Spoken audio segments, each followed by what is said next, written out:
Is UNIFIL an impartial United Nations peacekeeping body or complicit in Hezbollah and Iran's war against Israel? Let's begin with what is UNIFIL and its actual role. UNIFIL is a UN peacekeeping force deployed in Lebanon since 1978. After the 2006 war between Hezbollah and Israel, the UN Security Council passed Resolution 1701, which defined two main tasks for UNIFIL. Number one, to help the Lebanese army, the LAF, establish authority in southern Lebanon, from the Blue Line, the border with Israel, to the Litani River, 20 kilometres north. And number two, to ensure there will be no weapons without the consent of the government of Lebanon, and no authority other than that of the government of Lebanon in southern Lebanon.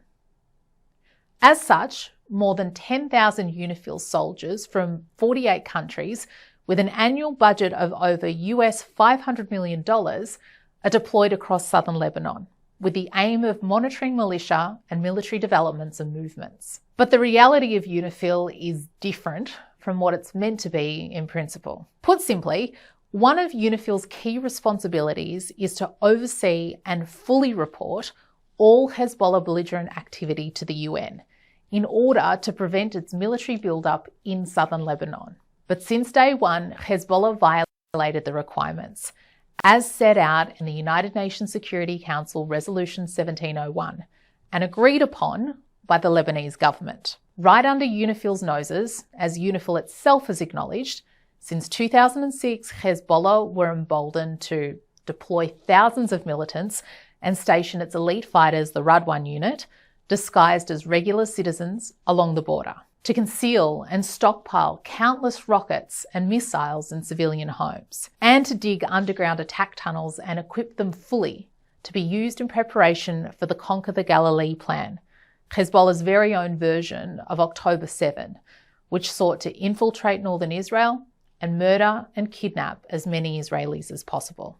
And in the past month alone, Hezbollah launched 25 rockets from within the vicinity of UNIFIL outposts. UNIFIL has abjectly failed completely in fulfilling its most basic obligations, in limiting the power, presence, and actions of Hezbollah in southern Lebanon.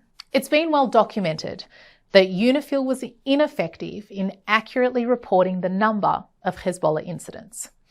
And then when they did, they often trivialised the reality. In addition, Hezbollah successfully threatened and prevented UNIFIL patrol missions, intimidating them into submission and incompetence. Meanwhile, the LAF, which relies upon the support, aid and training from UNIFIL and the international community, also did nothing to curb Hezbollah, and in some cases were even complicit in aiding them.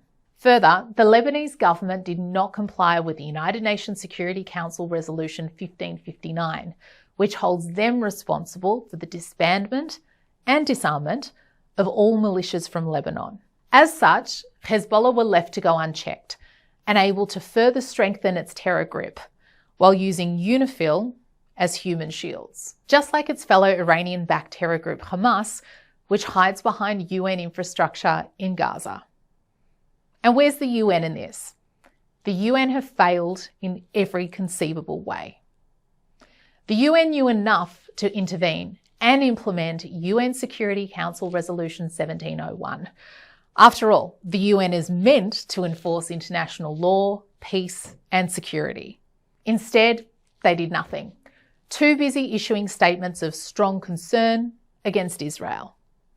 All the while, countless Lebanese civilians continue to suffer at the hands of Hezbollah, and the lives and security of Israelis, more than 68,000 of whom have been displaced for over a year, remain under threat. Until Israel acted a few weeks ago, Iran's terror proxy Hezbollah was the strongest actor in the weak state of Lebanon.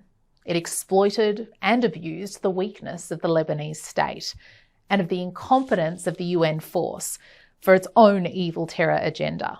And if Israel would not have intervened, Hezbollah was sure to have succeeded in carrying out its own October 7 massacre.